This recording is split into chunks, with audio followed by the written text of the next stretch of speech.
Now, kiddies, this is what is known as the festive season, and you'll no doubt be invited to quite a lot of parties. That's quite right, Dad. I have 3 invitations already. Well, you all know what usually happens at a party, don't you? Yes, we don't feel very well afterwards and have to have nasty medicine. Oh, that's because you all eat too much. What does Horace say? Horace says there isn't such a thing as too much. Oh, that's not what I mean. You are usually asked to sing or recite. Now, do either of you know any recitations? We know some nursery rhymes. Well, a nursery rhyme is quite as good as a recitation, and I feel sure it'll be just as appreciated, providing, of course, you say it nicely. Now, suppose we have a little rehearsal. We'll pretend we're at a party, and Winnie's called upon to give the first selection. Now then, Winnie. Little Miss Malfeet sat on a top bit, eating her curds and whey. Well, came a bee spider and sat down inside her. No, dear, not inside her. Outside her. No, beside her. Oh, yeah, beside her, and frightened Miss Muffet away. Encore, encore. Hey, diddle, diddle, the cat and the fiddle, the cow jumped over the moon. Ooh, what's that? That's the cow mooing. Oh, I like that. Will you moo again when I say it at the party? If you like.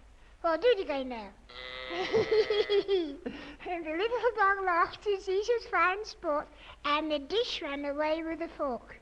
No, not fork, Winnie, spoon. Oh, dear, am I silly? I'm always mixing up the forks with the spoons. Spoon. Now, how about you, Elsie? Well, do you think I might tell a fairy story, Daddy, instead of a nursery rhyme? Why not? Well, this is the story of Sleeping Beauty.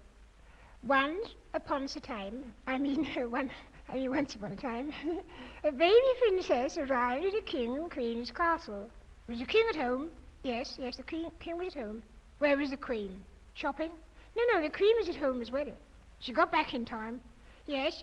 Well, all the fairies came to the baby's christening, except one. The queen had forgotten to send her an invitation.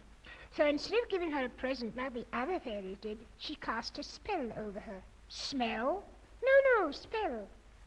She said that when the baby grew up, she should prick her finger with a spindle and die. Oh, she was a wicked fairy, wasn't she? Yes, very wicked. But one of the other fairies said she wouldn't die. She'd go to sleep for 100 years instead. And then a prince would come along and wake her up.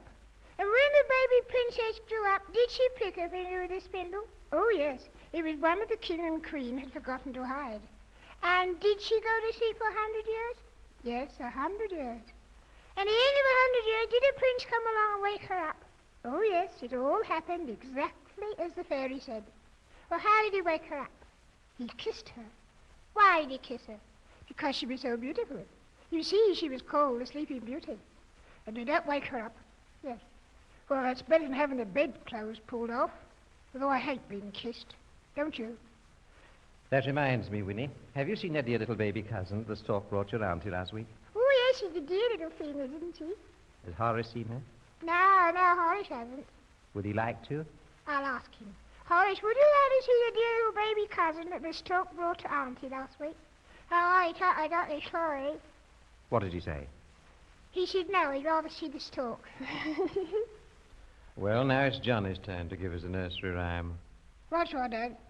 Little Jack Horner sat in a corner, eating his Christmas pie. He put in his thumb and pulled out a plum and said what A good boy am I. And said what a good boy are you. No, not Daddy, silly you. Me? Yes, you. Oh, and said what a good boy am me. Well, I don't think much of your effort, Johnny. Surely you can do better than that. Try another. All right, Dad. Little Tommy Tucker sang for his supper. What does he sing for? What, bread and butter? Here, that won't do, bread and butter. Now say it properly. Bread and butter. Now we'll have another from Winnie. Jack and Jill went up the hill to fetch a pail of water.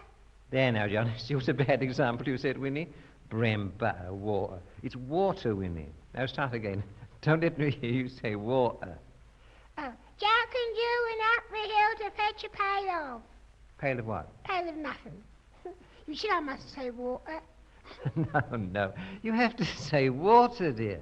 Oh, to fetch a pail of water, Jack fell down and both his crown and Jill come tumbling after. No, after. After. Well, there's not much to choose between you and Johnny. You'll have to do better than that if you want to impress your guests. And let's see what Elsie can do. Ride a horse to Banbury Cross to see a fine lady upon the white horse. Rings on her fingers and bells on her toes. She shall have music wherever she goes. Aha, that's something like. Well, how about Little Bo Peep, Daddy? I can sing that one. Go ahead, Elsie. Little Bo Peep has lost her sheep and doesn't know where to find them. Leave them alone and they'll come home and bring their tails behind them. Well, that's fine, Elsie. Now, Winnie, that should be a lesson to you. Well, I can sing better than I can recite, Daddy. You can? Well, let's hear you. Twinkle, twinkle, little star, how I wonder what you are. Up above the world so high, like a diamond in the sky. When the blazing sun has gone, when he nothing shines upon, then you show your little light. Twinkle, twinkle, over night. Splendid, Winnie. Well, how about me, Dad? I can sing. Listen to this. Half a pound of tuppenny rice, half a pound of treacle. Mix it up and make it nice. Pop goes the weasel. Well, you've all surprised me. Now, here's one you can all sing, taking a line or two each. 3 blind mice. You start, Johnny. 3 blind mice, 3 blind mice. Now, Winnie. See how they run, see how they run. Now, Elsie.